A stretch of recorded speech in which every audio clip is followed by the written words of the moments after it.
কাণত ধৰি উঠা বহা কৰিলে ৰাজপথত যুৱকে যুৱকৰ গণন ফলা চিঞৰ আজিৰ পৰা আৰু এইবোৰ নাখাওঁ মই এই দৃশ্য চিপাঝাৰৰ ৰাজপথৰ আঠুকাৰী ৰাইজৰ আগত সেৱা ললে যুৱকে আচলতে এই দৃশ্য বাটৰ নাটকৰে সজাগতা ধপাতমুক্ত যুৱ প্ৰচাৰ অভিযান 2ৰ দৰং জিলা স্বাস্থ্য সেৱা আৰু জিলা ধপাত নিয়ন্ত্ৰণ কোষৰ উদ্যোগত দৰঙৰ চিপাঝাৰত ধপাতমুক্ত যুৱ প্ৰচাৰ অভিযান 2ৰ লগত সংগতি ৰাখি আজি বাটৰ নাটকৰে সজাগতা কৰা হয় বাটৰ নাটৰ শেষত জিলা নোডেল বিষয়া ডাক্তৰ নিপেন্দ্ৰ চন্দ্ৰ কুমাৰে ধপাত সেৱনৰ পৰা হোৱা বিভিন্ন ৰোগকে ধৰি মুখৰ 90% কেঞ্চাৰ ধপাত সেৱনৰ পৰা হয় বুলি ব্যক্ত কৰে লগতে ভাৰতবৰ্ষত প্ৰতিদিনে ধপাত সেৱনৰ বাবে 3700জন লোকৰ মৃত্যু হয় বুলি ৰাইজক অৱগত কৰে জিলাখনৰ সকলো মুখ্য ঠাইতে বাটৰ নাটকৰে সজাগতা কৰিব বুলি সংবাদ মাধ্যমক জনাই বিভাগটোৱে মুক্ত যুৱ অভিযান এইটো আমাৰ 23 ছেপ্টেম্বৰৰ পৰা আৰম্ভ হৈছে আৰু ইয়াৰ লগত সংগতি ৰাখি আমি আজি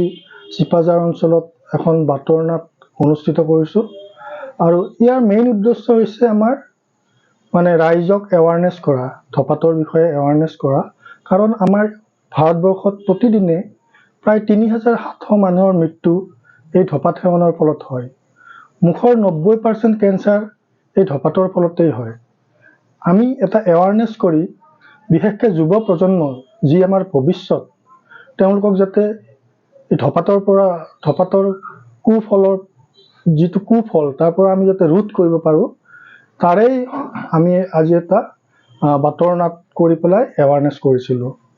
ধন্যবাদ আচলতে দৰং জিলাৰ যিটো ধপাত নিয়ন্ত্ৰণ কোষ আছে ধপাত নিয়ন্ত্ৰণ কোষৰ ফালৰ পৰা আমি যেতিয়া এইটো ধপাতমুক্ত অনুষ্ঠান এইটো 23 ছেপ্টেম্বৰত আৰম্ভ হ'ল তেতিয়াৰ পৰা আমি বিভিন্ন প্ৰগ্ৰেম কৰি আছোঁ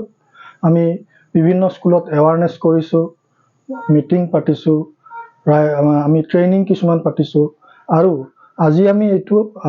মানে চিপাঝাৰ অঞ্চলত আমাৰ দৰঙৰ চিপাঝাৰ অঞ্চলত আজি বাটৰ নাট কৰিছোঁ এনেকুৱা বাটৰ নাট আমি আৰু বিভিন্ন অনুষ্ঠান আমি দৰং জিলাৰ চুকে কোণে কৰিম বুলি মানে ভাবি আছোঁ ধন্যবাদ সুনীল চৌৰিয়াৰ ৰিপৰ্ট গ্লোবেল এনি 24x7